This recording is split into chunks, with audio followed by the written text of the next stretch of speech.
করোনার জেরে দীর্ঘদিন বন্ধ স্কুল যেন আস্ত ক্লাব ঘর, নীল সাদা ঘর যেন এখন দুষ্কৃতীদের আস্তানা। স্কুল না ক্লাব ঘর, বোঝা বড়ই দায়। পশ্চিম মেদিনীপুরের ঘাটাল মহকুমার চন্দ্রকোনা, দাসপুর সহ বেশ কয়েকটি এলাকায় উঠে এলো এমনই সব স্কুলের ছবি। করোনার সময়কালে দীর্ঘদিন ধরেই বন্ধ রয়েছে এই সমস্ত স্কুল কলেজ। অভিযোগ, এই ফাঁকে স্কুলের জায়গা দখল করে কেউ ব্যবসা করছেন, তো কোথাও বা স্কুলের দরজা ভেঙে ক্লাস ঘরের ভেতর চলছে মোচ্ছব। এমনকি স্কুলের বারান্দায় বাঁধা রয়েছে গরু ছাগলও। স্কুলের আনাচে কানাচে ছড়িয়ে ছিটিয়ে রয়েছে খাবারের থালা, গ্লাস, মদের বোতল, বিড়ি, সিগারেটের মতো জিনিসপত্র। শুধু তাই নয়, অনেক স্কুলের দেওয়ালে দেখা গেল অশ্লীল কিছু দাগ কাটা রয়েছে। এক কথায় ছোটদের স্কুল আজ অসাধু ব্যক্তিদের আস্তানায় পরিণত হয়েছে। বদলে গিয়েছে স্কুলের চেনা ছবি। এই ঘটনা উঠে এলো ঘাটাল মহকুমা চন্দ্রকোনার নীলগঞ্জ প্রাথমিক বিদ্যালয়, সিরসা প্রাথমিক বিদ্যালয় ও দাসপুরের মহেশপুর প্রাথমিক বিদ্যালয় সহ একাধিক বহু স্কুলে।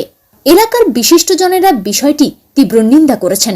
প্রতিবাদে সরব হয়েছেন ঘাটালের বিশিষ্ট আইনজীবী সমীর কুমার ঘোষ। তিনি বলেন, এটা একেবারেই কাম্য নয়, আমরা প্রশাসনকে বিষয়টি নিয়ে জানাবো। চন্দ্রকোনা ২ নম্বর ব্লকের পঞ্চায়েত সমিতির সভাপতি হীরালাল ঘোষ বলেন, বিষয়টি আমাদের জানা নেই, খোঁজ খবর নিয়ে দেখব, প্রয়োজনে পুলিশ প্রশাসনকে জানাবো।